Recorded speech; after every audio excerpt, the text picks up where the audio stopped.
Bienvenidos de nuevo a Cripto con Visión, el podcast que todo entusiasta y escéptico de las criptomonedas necesita escuchar. Yo soy Chica Web3, creadora de contenido Web3 y fiel creyente en el potencial de las criptomonedas. En este episodio 2 estaremos hablando de qué es la tecnología blockchain. Antes de comenzar, quiero aclarar que la tecnología blockchain es la tecnología en la que se basan las criptomonedas. Por ello, a veces escuchamos los términos cripto y blockchain siendo utilizados indistintamente. Al mismo tiempo, el término Web3 es la nueva versión del Internet y del dinero digital basado en la tecnología blockchain. Suena confuso, pero para simplificar, Web3 y cripto son soluciones, parte de lo que nos ofrecen las blockchains o tecnología blockchain. También en español muchos la llaman cadena de bloques, pero en este podcast la llamaremos con el anglicismo blockchain, también porque es más rápido. Esperemos que al final de este episodio comprendas qué es la tecnología blockchain y por qué es el próximo gran avance. Empecemos. Antes de comprender cómo funciona la tecnología blockchain, debemos entender para qué fue diseñada, es decir, qué problemas busca resolver. Para explicarles esto, les voy a dar una simple pregunta. Hoy en día, ¿cómo podemos saber si algo es falso o verdadero? Por ejemplo, un billete fiduciario, nuestra licencia de conducir o nuestro voto en las elecciones. La respuesta clave es que mantenemos un registro de estas cosas. Por ejemplo, cada billete tiene un número serial del banco que lo registra, el numerito ese que tienen los billetes fiduciarios. El número de licencia de conducir también tiene un número que lo registra la institución encargada del registro de vehículos. Y por lo menos los registros de votación también están con la institución encargada de las elecciones y de los votos, que tienen como rastrear quién votó y quién no, de modo que la misma persona no pueda votar dos veces, etc. Siempre que queramos verificar que un documento es legítimo, simplemente lo consultamos con la autoridad correspondiente, ¿no? Incluso tenemos notarios, es decir, personas autorizadas por el gobierno para actuar como testigos, para probar y registrar la validez de información o identidades.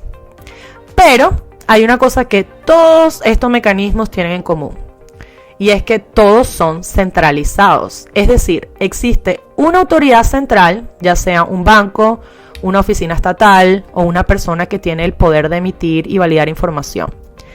Estas autoridades centrales tienen mucho poder y, como sabemos, el poder a veces puede corromper. Entonces, ¿qué sucede si una de estas autoridades quiere cambiar los hechos, los numeritos o tal vez cambiar un poco la historia? Chica web, qué descabellado lo que dices. ¿Cómo se te ocurre pensar eso? Bueno, nos podemos hacer los tontos, pero es que incluso nuestra historia mundial es solo un registro mantenido por los historiadores de manera centralizada. Me imagino que han escuchado la frase, la historia la escriben los ganadores, ¿no? Esto nos dice que a veces los hechos pueden ser distorsionados por quienes están en el poder. Si no creen que esto sea posible, aquí tienen un ejemplo de vida real que se ajusta muchísimo a lo que estamos hablando ahora. Como sabemos, la mayor parte del dinero que conocemos es solo un registro de quién le debe qué a quién. Sobre todo hoy en día, que la mayoría del dinero es digital, ¿no? Todo lo que vemos es una pantalla que dice cuánto es el balance que tengo en mi banco, etc. Si quieres saber más de qué es el dinero y cómo funciona, les recomiendo escuchar el episodio 1 de este podcast. Pero volvamos. El dinero es un registro de qué le debe qué a quién. Y vimos, por ejemplo, en la crisis hipotecaria que hubo en el 2008, casi 1.000 empresas en Estados Unidos recibieron más de 630.000 millones de dólares que nunca antes habían existido. A otras empresas también se les eliminaron por completo las deudas. Algunos dirán que este rescate estaba justificado, obviamente hay de todas las corrientes políticas e ideológicas, pero no podemos negar que alguien decidió cambiar los registros de cuánto dinero se debía y se tenía. ¿De dónde salió ese dinero?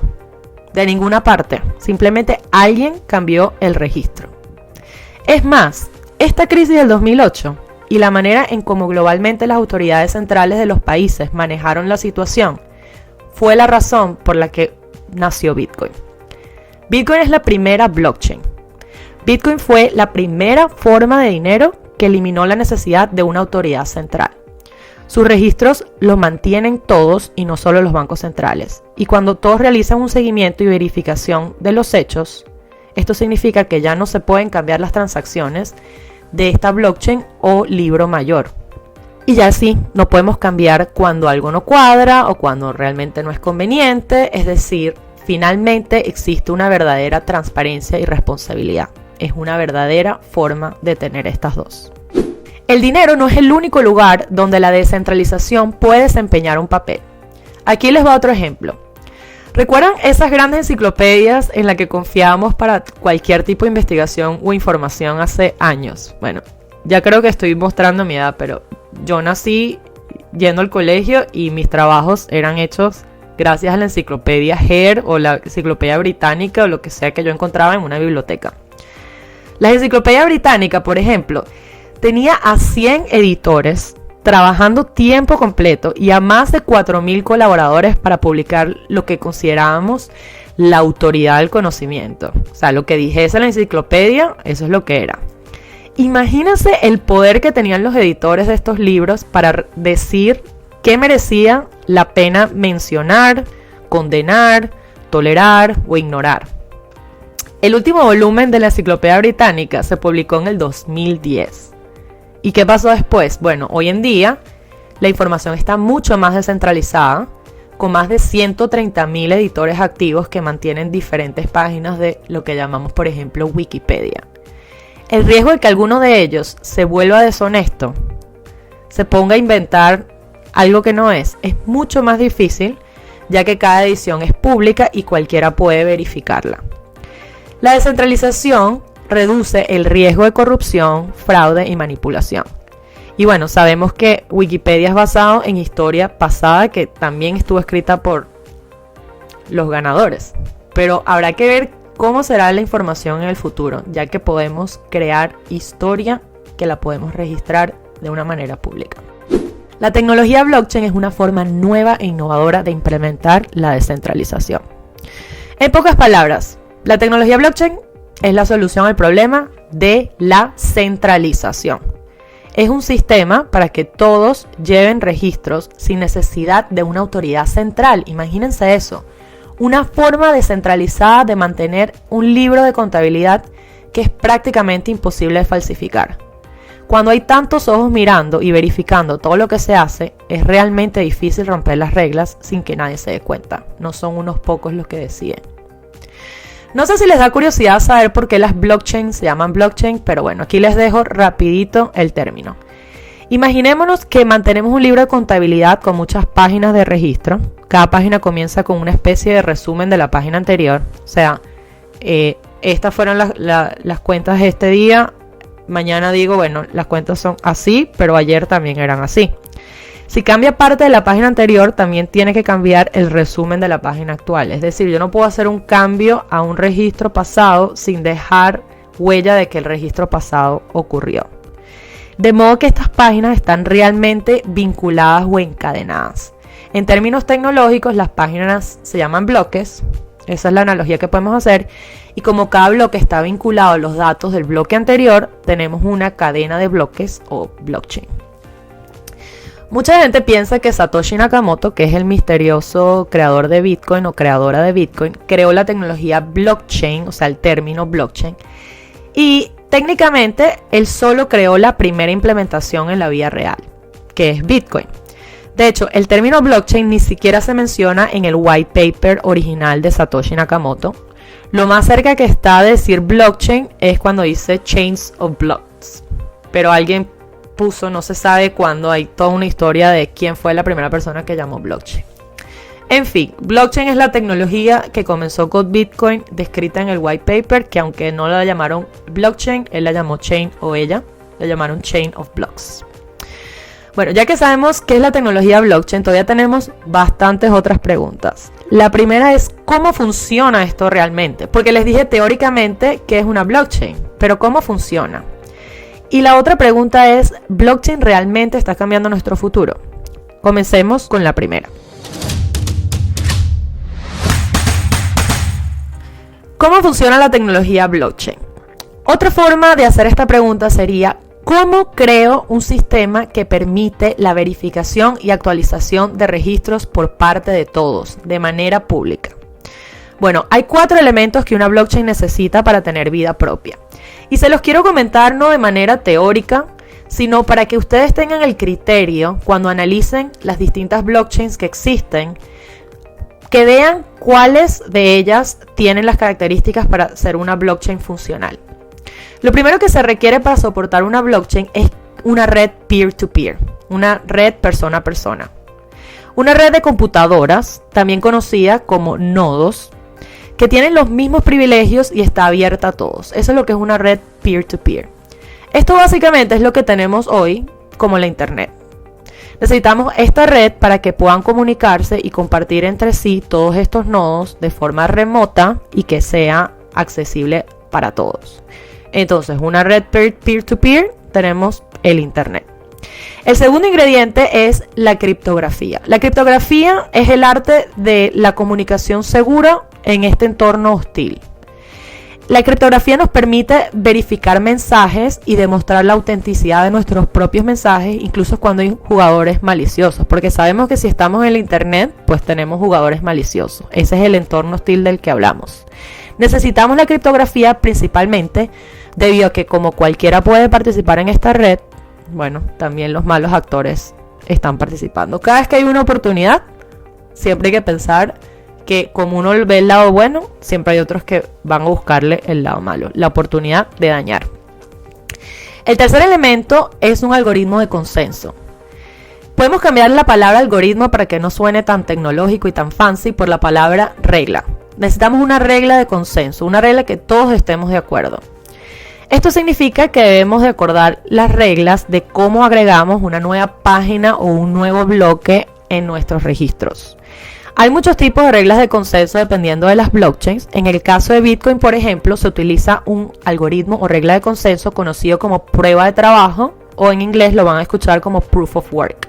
Esta regla establece que para que alguien pueda ganarse el derecho a agregar una nueva página al libro de contabilidad o ese nuevo bloque, debe encontrar la solución a un problema matemático cuya resolución requiere una potencia computacional grandísima. Las computadoras de la red que ejecutan estos cálculos para resolver este problema matemático consumen mucha energía. Si han escuchado el problema del consumo de energía de Bitcoin. En otras palabras, hacen mucho trabajo. Es por eso que cuando uno de ellos encuentra el número que resuelve el problema matemático, los mineros, y lo muestran en la red, básicamente están mostrando una prueba de trabajo. Se está diciendo, mi computadora fue capaz de resolver este problema. Mira mi trabajo. Piensen en ello como la necesidad de que digan, oye, mira, gasté bastante energía resolviendo este problema primero para agregar el bloque en esta cadena, así que yo tengo derecho a escribir esto en este libro mayor o esta base de datos que se llama la blockchain. Como les mencioné antes, existen otros consensos de algoritmos, otras reglas en las que se basan otras blockchains que no requieren tanta energía. Pero este que expliqué es el que se emplea en Bitcoin. Y bueno, cada uno de ellos tiene pros y contras. Obviamente en este podcast hablaremos de varias blockchains. Estamos empezando con la primera, que es Bitcoin, y así es como funciona. Está hablando de que hay pros y contras de los diferentes algoritmos de consenso, pero para ejecutar un libro de contabilidad descentralizado tenemos que elegir uno. De lo contrario, es muy difícil llegar a un consenso con tantas personas en la red. O sea, se tiene que estar las reglas claramente establecidas. Finalmente, luego de explicar estos 3 puntos, el cuarto es el castigo y la recompensa, es decir, la economía de incentivos. Este elemento se deriva de la teoría de juegos y garantiza que las personas siempre elijan y sigan las reglas.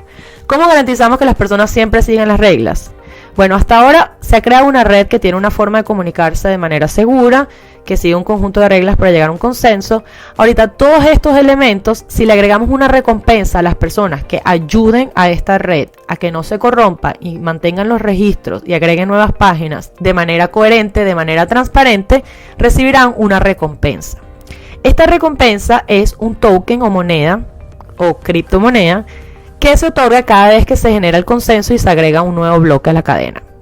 Por otro lado, a los malos actores, a las personas que quieran cambiar el registro, que intenten engañar o manipular el sistema, se les da el castigo de perder el dinero que gastaron en ese poder computacional o se les pueden quitar sus monedas. Al final, lo importante es que el sistema de incentivos, de castigo y recompensa actúa sobre el comportamiento psicológico de los seres humanos. O sea, convertimos las reglas para que si tú verificas uno de los bloques de manera correcta, te vas a tener una recompensa. Si tú tratas de manipular la información, pues vas a tener un castigo. Si queremos profundizar un poco más en este proceso, hablaremos sobre la minería de Bitcoin en otro episodio, que es súper interesante. Me gustaría hablar de la minería de Bitcoin y si vale la pena seguir minando en estos momentos, ya que Bitcoin sabemos que tiene más de 13 años en el mercado.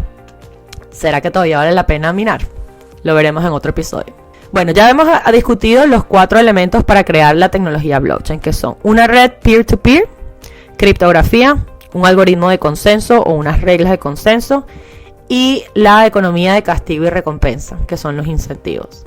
Sin embargo, hay un quinto elemento que no me gustaría ignorar, que es la adopción, sobre todo si se van a poner a analizar blockchains. La adopción es súper importante. ¿Por qué? Porque podemos tener 5 personas ejecutando este libro de contabilidad con un algoritmo de consenso, pero eso en realidad no lo hace descentralizado, porque no hay suficientes personas que formen parte del sistema. Si no hay suficientes personas que formen parte del sistema, la blockchain y su moneda no tienen realmente ningún valor. Y el elemento de castigo y recompensa tampoco es muy efectivo, porque ¿qué me estás dando? Me estás dando una moneda que no tiene valor. ¿Qué incentivo tengo yo para seguir desarrollando o resolviendo algoritmos con un poder computacional que no me está dando absolutamente nada? Una vez que alcancemos la adopción de masas más críticas, o sea, las blockchains que tienen mayor volumen de usuarios, que tienen mayor adopción, es cuando no solamente se vuelven más descentralizadas y entonces podemos decir que son menos corruptibles, sino que también su moneda se vuelve más valiosa, comienza a apreciarse el valor de la moneda. Así que ahí lo tienen, estos son los elementos para que una blockchain abierta, pública y descentralizada sea funcional al problema que queremos resolver, que es la centralización. Hoy en día solo hay un puñado de blockchains que tienen más de 1000 participantes verdaderamente independientes y como tales se pueden considerar descentralizados. Así que les recomiendo que cada vez que averigüen una blockchain específica, vean cuánta liquidez tiene, cuántos participantes tienen, cuántos nodos están manejando la red para saber verdaderamente qué tan descentralizada es, qué tanto valor aporta y qué tanto puedes confiar en ella. Pasemos a otro término que quizás hayas escuchado y es la blockchain privada. Una blockchain privada está limitada a unos pocos jugadores seleccionados. Es un poco como la diferencia entre la internet, que es abierta a todos, y una intranet, que es una red interna de empresas y computadoras, un grupo de personas. Si bien sabemos que algunas empresas privadas valorarían la ejecución de la blockchain para mejorar sus procesos, esto no tiene nada que ver con la descentralización. Es decir, lo que les trato de decir aquí es que las blockchains no todas son descentralizadas. Existen blockchains privadas en donde los participantes por su algoritmo de consenso se quedan en un grupo de personas. Esto no lo podemos considerar como lo que nosotros llamamos blockchain o criptos o blockchain descentralizada. En contraste, una blockchain pública está abierta a todos, no tiene fronteras, es resistente a la censura, no requiere terceros y lo más importante es que es neutral, lo que significa que no existen transacciones que sean buenas, malas, ilegales, legales, solo hay transacción válida o inválida. Por otro lado, las blockchain privadas están limitadas únicamente a los participantes autorizados y están de una vez gobernadas por un puñado de entidades. En la mayoría de los casos de blockchain privadas, realmente no necesitan una blockchain. O sea, estos son sistemas que, por ejemplo, nosotros tenemos, digamos que utilizas una aplicación o un software para resolver, no sé, las cuentas de tu banco. No sé, tienes un software que le compraste a un tercero para realizar unas cuentas de riesgo. Entonces tú dices, bueno, quiero que este software sea una blockchain. Pero si esas cuentas solamente lo utilizan 10 participantes, ¿de verdad es blockchain la mejor tecnología para registrar los cambios que tengas? O tal vez incluso una hoja de Excel es suficiente. A lo que me refiero aquí es que no toda tecnología tiene que ser descentralizada, ¿no? Las características de una blockchain pública crean enormes beneficios, es decir, no hay un solo punto de falla, los registros son inmutables, no se destruyen, son resistentes a la censura, pero esas características no tienen que aplicar a todas las blockchains. No todo el mundo necesita resolver estos problemas. En la mayoría de los casos, las blockchains privadas realmente no necesitan una blockchain. Simplemente pueden compartir, como les está diciendo, una hoja de cálculo entre los participantes. La idea general de blockchains era descentralizar un proceso a través del público en general, y eso es exactamente lo opuesto a lo que hace una blockchain privada. Antes de terminar este episodio, respondamos la última pregunta. ¿Es la tecnología blockchain el próximo gran avance? Sí, pero no todas las blockchains son iguales. No todas son públicas y resuelven un problema. No todas son tan descentralizadas. No todas tienen un buen algoritmo de consenso, ni un buen sistema de incentivos con castigo-recompensa. Además, no todas son tan eficientes, rápidas, etc. Y no todas tienen adopción. Por eso tenemos que estudiarlas de manera individual. La única forma de elegir la tecnología blockchain como solución es si su problema es la centralización. Si no necesitas descentralizar algo, probablemente no necesites utilizar esta tecnología y podría ser hasta mejor usar una solución centralizada. En resumen, la tecnología blockchain es realmente disruptiva, especialmente porque desafía a las grandes autoridades y a las grandes instituciones para las cuales en realidad no había una manera de imponerles transparencia. Ahora que tenemos esta tecnología en nuestras manos, es otro cuento. ¿Está nuestro mundo preparado para que esta tecnología desafíe a las grandes redes sociales que comparten información de sus usuarios? ¿A los gobiernos que imprimen dinero irresponsablemente? ¿A los organismos que sobrescriben los votos electorales? Piensen en todos los lugares en que la tecnología blockchain desafía el status quo. Eso es todo por hoy. Espero que por ahora hayan entendido qué son las blockchain, por qué son disruptivas y por qué solucionan el problema de la centralización. Gracias por unirte a este podcast episodio 2. Si lo disfrutaste, te invito a que lo compartas con algún escéptico cripto o tradicionalista del sistema económico actual. No te pierdas nuestro próximo episodio donde exploraremos más temas cripto con visión. Si te gusta mi vibra y de lo que hablo, sígueme en Instagram en @chicaweb3.eth y en X, el antiguo Twitter, como @lachicaweb3. Ponte las pilas con cripto. Nos vemos en la próxima. Adiós.